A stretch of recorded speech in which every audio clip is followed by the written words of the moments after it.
Welcome to Wisdom Trek with Gramps. I am Guthrie Chamberlain, and we are on day 2592 of our trek. The purpose of Wisdom Trek is to create a legacy of wisdom, to seek out discernment and insights, and to boldly grow where few have chosen to grow before. In today's Wisdom Nugget, we'll be exploring Psalm 53, specifically verses 1 through 6. This psalm is intriguing because it closely resembles Psalm 14, almost word for word, emphasizing the importance and the seriousness of the message. Psalm 53 confronts the human heart's tendency to reject God, describing the universal impact of such rejection and emphasizing our deep need for God's salvation. First, let's read Psalm chapter 53, verses 1 through 6 from the New Living Translation. Only fools say in their hearts, "There is no God." They are corrupt and their actions are evil. Not one of them does good. God looks down from heaven on the entire human race. He looks to see if anyone is truly wise, if anyone seeks God. But no, all have turned away. All have become corrupt. No one does good, not a single one. Will those who do evil never learn? They eat up my people like bread and wouldn't think of praying to God. Terror will grip them, terror like they have never known before. God will scatter the bones of your enemies. You will put them to shame, for God rejected them. Who will come from Mount Zion to rescue Israel? When God restores his people, Jacob will shout with joy and Israel will rejoice. David begins Psalm 53 with a strong statement. Only fools say in their heart, "There is no God." They are corrupt and their actions are evil. Not one of them does good. In the ancient Israelite worldview, calling someone a fool wasn't merely an insult, it described a serious moral failure. The Hebrew word for fool is nabal, meaning someone spiritually insensitive, morally bankrupt, and willfully blind to the truth. Such a person isn't simply arrogant. They deliberately reject God and choose a life defined by self-centeredness and evil. The fool declares, "There is no God." When a fool declares, "There is no God," he isn't openly denying God's existence intellectually. Rather, he is living as though God does not exist, behaving as if there were no consequences or accountability. His decisions and actions show practical atheism, a life lived ignoring God's presence, authority, and moral order. Think of someone driving recklessly on a highway, ignoring the speed limits, stop signs, and safety warnings, convinced that the rules simply don't apply to them. Eventually, consequences catch up. Similarly, the person who denies God's authority eventually faces the consequences because moral laws, like traffic laws, are not optional. They are woven into the fabric of creation itself. This verse challenges us. Are we living practically as though God doesn't exist, making decisions without prayer, without seeking his guidance, without honoring him in our daily actions? It is not only the vocal atheists that can fall into this trap. Even those who claim faith can slip into foolishness by living as though God is distant or irrelevant.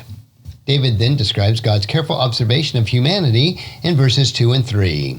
God looks down from heaven on the entire human race. He looks to see if anyone is truly wise, if anyone seeks God. But no, all have turned away. All have become corrupt. No one does good, not a single one. These words vividly depict God scanning all humanity from his divine vantage point. The picture is one of deep sadness.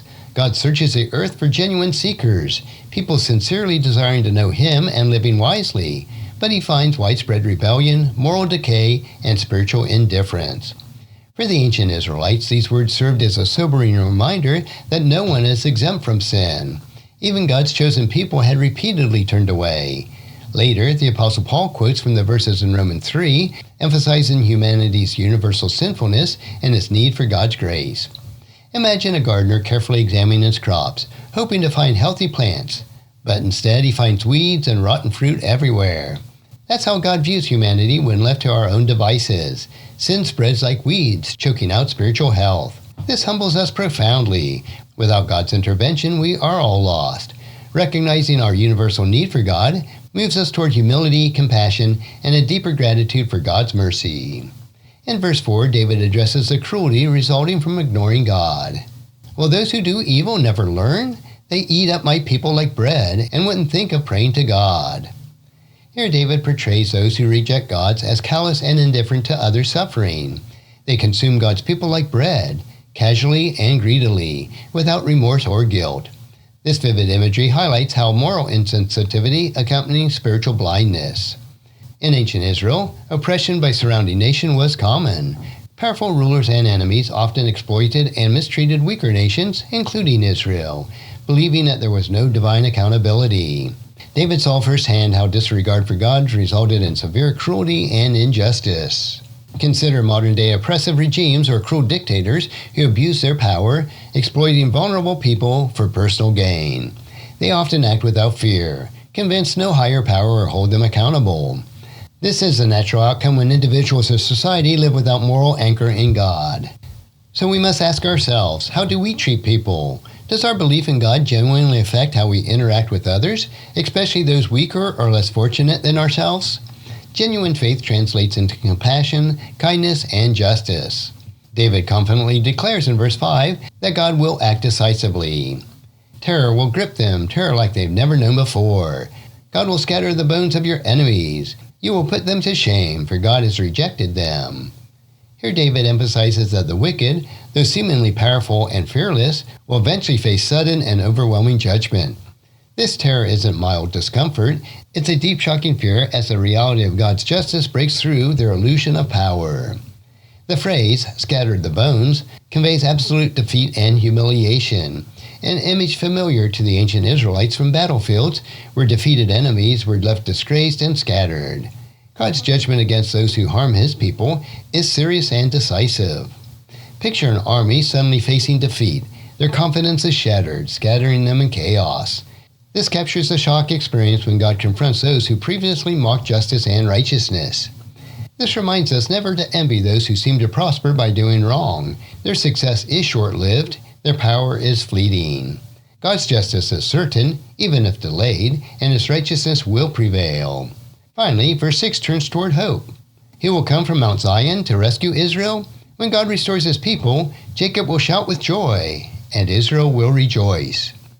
David concludes by looking forward to deliverance and restoration. In the Israelite mind, Mount Zion represented God's presence, strength, and salvation. David longs for the day where God will intervene personally and deliver his people. This verse prophetically points toward Israel's ultimate deliverance, a Messiah coming from Zion, bringing eternal salvation and restoration. David knew that human solutions were inadequate. True rescues must come directly from God himself. Imagine a prisoner longing for rescue, hearing footsteps approaching and the key turning in the lock. Joy and relief overflow when rescue finally arrives. This was David's expectation. When God intervenes, sorrow turns to celebration, despair transforms into rejoicing. We live today with the joyful knowledge that God's salvation has come through Jesus Christ, the ultimate fulfillment of this hope. His intervention has broken sin's power and offers full restoration. Here are some key takeaways from Psalm 53. Rejecting God leads to moral and spiritual disaster. Next is humanity's universal needs for God's grace. None are righteous on their own. Next is ignoring God results in cruelty, injustice, and ultimate judgment. Next, God's justice is certain and will prevail.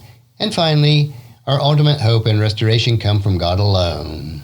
Psalm 53 deeply challenges us to live authentically in light of God's presence and justice. Let's turn away from foolish independence, recognizing our desperate need for Him, and daily living in humility, gratitude, and joyful hope of His rescue. Thank you for joining me today on our Wisdom Trek. Until we meet again, may God's wisdom guide your steps, and may His peace fill your hearts. And if you found this podcast insightful, please subscribe and leave us a review. Then encourage your friends and family to join us and come along with us tomorrow for another day of Wisdom Trek, creating a legacy. Thank you so much for allowing me to be your guide, your mentor, and most importantly, I am your friend as I serve you through the Wisdom Trek podcast and journal.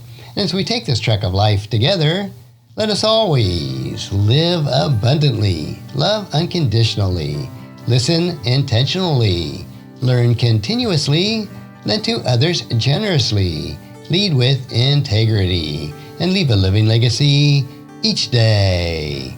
I am Guthrie Chamberlain, reminding you to keep moving forward, enjoy your journey, and create a great day every day. See you next time for more daily wisdom.